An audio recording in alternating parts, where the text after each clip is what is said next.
নমস্কাৰ বন্ধুসকল, আপোনালোকক মোৰ চেনেলৰ অন্য এটা ভিডিঅ'লৈ স্বাগতম জনাইছোঁ। আৰু এয়া আমি গৈ আছোঁ স্কুটিত এঠাইলৈ গৈ আছোঁ আমি, আৰু অলপ কাম আছে সেইকাৰণে গৈ আছোঁ। আৰু দেখিছেনে কিমান ৰ'দ, কিমান গৰম। আৰু আপোনালোকে যদি মোৰ ভিডিঅ'বোৰ চাই ভাল পায় তেনেহ'লে মোৰ চেনেলটো ছাবস্ক্ৰাইব কৰি দিব। আৰু এইখন যে দেখিছে, এইখন হৈছে আমাৰ LP স্কুলখন। আৰু আমি আহি পাই গ'লোহি বৰহাট। আৰু এয়া আমি প্ৰথমতে ভৰাই লৈছোঁ তেল। দেখিছেনে কিমান ৰ'দ। তেল ভৰোৱাৰ পিছত আমাৰ যি কাম আছিলে আমি কৰিলোঁ, ভিডিঅ' কৰা নহ'লে। আৰু আহি পাই যেতিয়া নেকি সন্ধিয়াই হ'ল, সেইকাৰণে মই ঘৰটো সাৰি লৈছোঁ। আৰু ঘৰ সৰাৰ পিছত যিহেতু ধূপ চাকি জ্বলাব লাগিব সন্ধিয়াৰ, সেইটো কাৰণে ঘৰটো সাৰি লৈছোঁ। আৰু ঘৰ সাৰি কুকুৰা দানা দিব লাগিব। আৰু তাৰপিছত যাব লাগিব মই দোকানলৈ যাব লাগিব, মানে মই ৰেচন পাতি আনিবলৈ আছে, সেইকাৰণে মই দোকানলৈ যাব লাগিব। আৰু আপোনালোকে চাগে ভাবিছে মই সদায় এটা ৰুমেই সাৰোঁ। আচলতে মোৰ মানে ঘৰত এটাই ৰুম, সেইকাৰণে মই এটা ৰুমেই সাৰোঁ। আৰু এয়া ঘৰ চৰ সৰাৰ পিছত মই ওলাই আহিলোঁ দোকানলৈ বুলি। আৰু আহি আছোঁ এইটো দেখিছেনে আমাৰ ৰাস্তাটো। আৰু এইফালে দেখিছেনে গোটেই বাগান।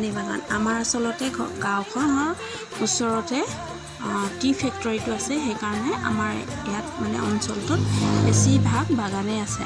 আৰু এয়া দেখিছেনে মই আহি আছোঁ, এইটো আমাৰ ৰাস্তা। আৰু এইটো দেখিছেনে, এইটো হৈছে আমাৰ ৱেলফেয়াৰ চেণ্টাৰ।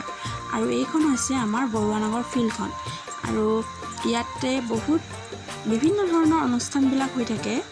আৰু এয়া আহি পালোঁ মই দোকান। আৰু দোকানৰ পৰা মই বস্তুবিলাক লৈ আহি অলপ ফিল্ডত, যিহেতু সিহঁতে প্ৰেক্টিছ কৰি আছে, তাত অলপ দেৰি ৰ'লোঁ। আৰু এয়া দেখিছেনে সিহঁতে লং জাম্প মাৰি আছে।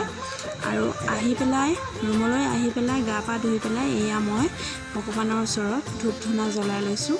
আৰু এয়া ধূপ এডাল মই পাকঘৰতো জ্বলাই দিছোঁ, যিহেতু পাকঘৰত লখিমী থাকে।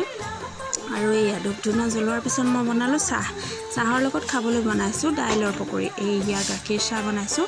আৰু আপোনালোকে নক'ব যে যতনটো কোলা হৈছে, আচলতে আমাৰ ইয়াত আইৰণ পানী, সেইটো কাৰণে আমাৰ বস্তুবিলাক অলপ আইৰণ ধৰে মানে। আৰু এয়া চাহ বনোৱাৰ পিছত মই বাকিবলৈ ল'লোঁ। আৰু এয়া মোৰ চাহ হৈয়ে গ'ল। এয়া মই চাহ বাকিলোঁ। আৰু এয়া দাইলৰ পকৰি। আৰু দুজনীলৈ 2 কাপ চাহ বাকিছোঁ। আৰু এইফালে মই চাহ বনাই দিছোঁ লাল চাহ, যিহেতু দেউতাহঁতি ওচৰতে থাকে আৰু দেউতাহঁতি গাখীৰ চাহ খাই বেয়া পায়, সেইকাৰণে লাল চাহ বনাইছোঁ। আৰু ছাইডতে মই ভাত পানীও বনাই দিছোঁ। আৰু মই চাহ খোৱাৰ পিছত হ'লেই, আৰু মোৰ চাহ খোৱাৰ পিছত অলপ সময় ইটো সিটো কাম কৰাৰ পিছত মোৰ ভাতো হৈ গ'ল। এয়া শুকতি মাছ, কচু আৰু দালি।